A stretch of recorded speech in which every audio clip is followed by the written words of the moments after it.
Sylvain de la Fabrica et bienvenue à la Minute Expérimentale. Alors, on me demande souvent comment on peut utiliser les campagnes de financement participatif à notre avantage quand on veut développer une idée. Alors, je vais vous montrer une petite étude de cas ici avec un produit qu'on appelle un stabilisateur de smartphone. Et pourquoi je trouve que ce cas-là est intéressant? Vous allez voir ici qu'on peut valider un marché. Donc, c'est vraiment une bonne stratégie pour ça. Mais il faut faire attention comment on l'utilise parce qu'on peut avoir plusieurs problèmes. Vous allez voir comment. Alors, rapidement. Ici, Kickstarter, on veut mousser, on veut valider la désirabilité. Alors, qu'est-ce qu'on fait? On crée une campagne et on essaie de voir si les gens sont prêts à investir dans l'idée avant même qu'elle soit développée. Alors, c'est vraiment une belle façon très, très riche d'aller valider s'il y a un marché. Une fois qu'on fait ça, le problème, c'est qu'il faut faire attention, OK? Parce qu'il ne faut pas essayer de croître trop vite, il faut apprendre de notre marché quand on utilise ce genre de stratégie-là. Comme par exemple, ici, tout de suite dans la campagne, ils ont voulu valider tellement de propositions de valeur, ici, de différents add-ons, de différents features, que c'était extrêmement dangereux pour eux.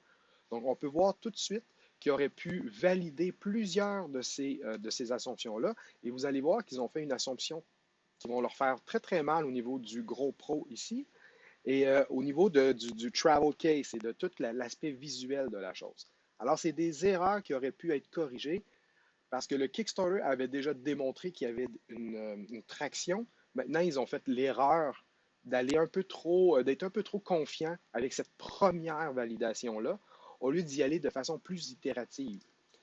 Donc, tout de suite, hein, ils ont eu une campagne très successful, très réussie. Donc, bravo, vous avez de l'attraction. Ils auraient dû prendre cette information-là et apprendre avant d'essayer de croître. Mais ce n'est pas ça qu'ils ont fait. Ils sont allés trop vite. Ils ont essayé à la fois de développer une application, un truc qui a l'air très, très haut de gamme ici. Et donc là, on se retrouve dans la situation, est-ce qu'on est dans un prototype, on est dans un MVP, on est dans un produit mature. Donc les gens qui achetaient l'idée achetaient quoi? Donc il faut faire attention quand on offre une proposition de valeur, il faut être capable de la livrer, cette valeur-là, à nos clients. Des fois, on va essayer de viser trop de cibles. Et donc, c'est ça, quand on essaye de rajouter des features, c'est pas toujours les mêmes cibles qui sont intéressées à toutes les mêmes features. Donc, c'est pour ça qu'on vous dit trouver le core. Ici, ils sont allés avec le GoPro, ils ont continué à s'enfoncer. Vous allez voir, ça va leur faire mal. Ici, ils ont mis une extension pole. Donc, est-ce que c'est vraiment là qu'on doit mettre notre énergie? Et essayez de vous rappeler c'est quoi la proposition de valeur que vous avez vue sur la page d'accueil. C'est le meilleur stabilisateur. Donc, allez voir ça et voyez si ça, c'est des features qui apportaient vraiment de la valeur à ce moment-là, ou c'est un risque d'avoir à gérer trop de choses en même temps. Et là, je vous reviens ici, ils ont essayé tout de suite d'aller avec Android et iOS. C'est deux technologies différentes et donc mal, ils ont mal perçu les challenges qui venaient avec le développement logiciel. Et donc là, en ayant été chercher leur premier usager, ils ont voulu aller large, ben, ils ont pris des gens qui avaient les deux types de téléphones. Et donc là, ils sont nécessairement dans une position de faire qu'une communauté, tous les gens Android, vont être déçus de cette nouvelle-là. Donc, il semble que l'équipe met plus d'énergie sur iOS. Et donc, c'est tout à fait normal, c'était prévisible. Pourquoi pas avoir focusé sur un produit, livrer de la valeur, au lieu de diverger et perdre de l'énergie. Et là, ensuite, on voit dans la campagne que les gens qui ont acheté, qui ont financé, les investisseurs de cette idée-là, ben, eux, ils voient le marché évoluer aussi.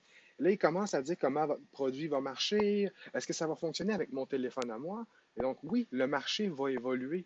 Et donc là, ça, c'est des choses qu'on va apprendre par itération. C'est pour ça qu'on dit allez lentement trouver la valeur et tranquillement, par itération, faites développer pour être sûr que vous êtes en phase avec le marché. Parce que là, qu'est-ce qui se passe? C'est que là, eux, ils voient que le marché est agressif. Alors, même si le produit est encore défectueux, qui ne livre pas de valeur, ils rentrent en production. Okay? Ils vont dans un projet, et là, ils ne pensent plus de façon agile dans cette production-là. Ils vont de façon très waterfall. On a fait le budget, il faut shipper le truc. Okay? Mais c'est livrer de la valeur est beaucoup plus important que de livrer un produit. Okay? Le produit sert à livrer votre valeur. Et donc ici, ils ont travaillé beaucoup sur l'application et comment on va stabiliser l'image, etc. Et là, vous voyez, ils ont mis énormément d'argent pour vraiment vendre cette idée-là et la rendre désirable, mais désirable au niveau de la perception, pas au niveau de la validation des caractéristiques de la solution et comment ça enlève un pain qu'on dit à l'utilisateur. Donc, ici, la boîte, elle est superbe. C'est tout, c'est nickel. Donc, on voit que c'est une équipe qui a vraiment travaillé fort, qui a vraiment mis des énergies et qui espérait que build it and they will come, que la situation va se régler d'elle-même. Et donc, ici, les marchés les rattrapent. Il y a des compétiteurs qui commencent à sortir des produits pour moins cher que les gens ont payé il y a 4 ans. Et là, oui, on a beau dire, oui, mais vous investissez dans une idée. Sauf que là, ça veut dire que votre technologie n'arrive pas à être égale au marché. Donc, vous allez me sortir un produit qui va déjà être en retard. Donc, c'est sûr que la perception de ce que j'achetais quand j'ai donné mon argent et ce qui arrive réellement, c'est pas le même. Et donc, on repose ici, tu sais, le créateur qui dit oh, oui, ça va être compatible et qui essaie de gérer toutes ces questions-là qui arrivent. Parce que plus on a d'utilisateurs, mais plus on doit gérer de feedback. Donc, on doit apprendre à gérer ce genre de feedback-là. Et là, ici, ben, le talon d'Achille, le fameux GoPro, ben, ils se rendent compte que c'est plus compliqué que c'était. Et là, eux, ils font juste enlever cette feature-là en disant ben oui, on va vous rembourser le 9 $. Mais je m'excuse, mais ce n'est pas le 9 $ qui me dérange. Moi, j'avais peut-être même pas l'intention de l'utiliser avec un smartphone. J'avais l'intention de l'utiliser avec ma GoPro et tu viens de m'enlever ça. Donc là, je paye pourquoi? Et là, vous voyez comment c'est waterfall ici et tous les risques et comment d'avoir été trop vite à essayer d'avoir un produit mature au lieu de juste prendre le Kickstarter comme stratégie, de dire, OK, on a quelques users, nos early adopters, on apprend avec eux, puis on essaye d'aller plus loin, puis on se spécialise dans un marché au début pour après ça élargir nos compétences. Et donc là, ici, proposition de valeur, ils reviennent avec leur poll extension, ils disent, ah oui, oui, vous allez avoir ça. Donc, ils mettent de l'énergie pour développer ces choses-là, alors que c'est pas ça que les gens achètent au départ. Et là, ici, ben, qu'est-ce qui arrive? Ils commencent à envoyer les trucs. Et là, les gens commencent à tester. Et là, ils disent, on a des problèmes avec les versions. Et là, ici, vous voyez, packaging. Le packaging, il est super beau, mais je ne peux pas utiliser l'appareil. Alors, pourquoi vous l'avez envoyé? Vous n'avez pas envoyé une valeur, vous avez envoyé un produit. Et elle est là, l'erreur. Tout le long, ils ont essayé de développer un produit au lieu de se dire comment on peut maximiser notre capacité à livrer la valeur. Et donc, ils en avaient des early adopters, des gens qui voulaient tester, qui auraient donné des commentaires. Ils n'ont pas leveragé, ils n'ont pas utilisé cette ressource-là que le crowdsourcing permet.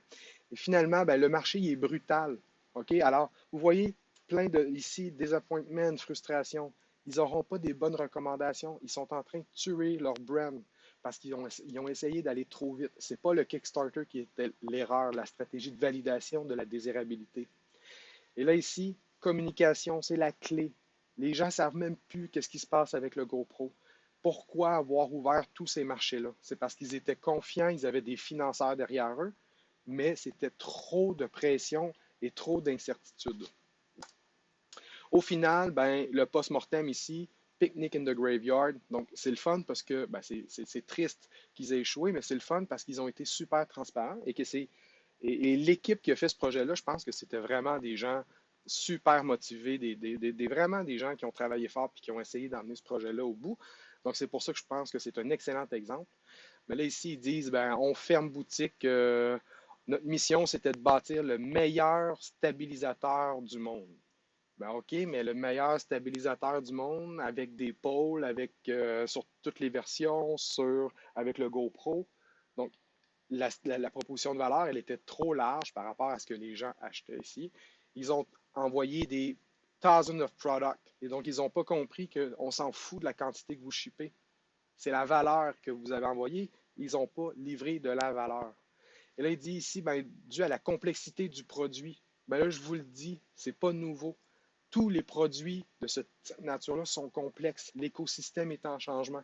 Alors, quand vous utilisez une stratégie comme le Kickstarter, c'est pour faire une validation marché rapide et aller chercher ces perles, ces premiers utilisateurs, ces early adopters qui vont croître avec vous, mais que vous êtes capable de livrer de la valeur très, très rapidement. Et donc, ici, quand ils me disent les raisons, ben, on ne peut plus utiliser ces raisons-là maintenant parce qu'on le sait, on a des preuves ici que ça arrive, ce genre de situation-là.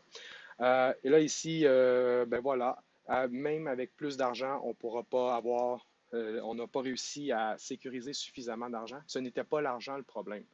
Les investisseurs ne voulaient plus mettre de l'argent dans cette aventure-là parce que le projet, il ne livrait pas de valeur. C'était très difficile. Ils avaient accumulé une banque d'usagers super frustrés qui étaient pour parler en mal de la marque de toute façon. Et finalement, ben, on s'excuse, on ferme. Donc, j'espère que ça vous donne une bonne idée de comment utiliser le Kickstarter et les dangers qui viennent avec une mauvaise compréhension de cette utilisation-là comme expérimentation d'affaires versus comme canal de vente. Donc, merci de m'avoir écouté et si vous êtes intéressé, ben, allez voir, allez dans les commentaires, de poser des questions et n'hésitez pas à me dire si vous avez trouvé ça intéressant. Merci et à la prochaine.